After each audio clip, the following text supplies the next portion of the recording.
Telur kematangan oke, asam is good. Brownnya juga bagus. Seasoningnya borderline. Ya, Saya berharap komposisi toge dan lain-lainnya agak lebih banyak ya. ya. Tingkat kematangan menumisnya bagus ya. Oh ya, tingkat kematangan dari udang, bumbu, telur. So far, pilihan pertama saya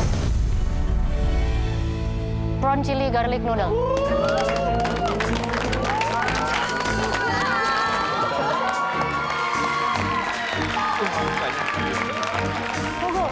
Enak ya? Ya, it's good, it's good. It's good. Kalau itu mie-nya tadi lari, mungkin Chef Renata nggak akan pilih. Bikin sendiri Enak. mie-nya. Bikin sendiri, Chef. Gilingnya di Kelihatan. 5 menit terakhir, Chef. Kelihatan ada yang masih Hah? ada Masih- ngegumpal sedikit, Ya, tapi ya. teksturnya bagus, pas. Ya, terima kasih, Chef.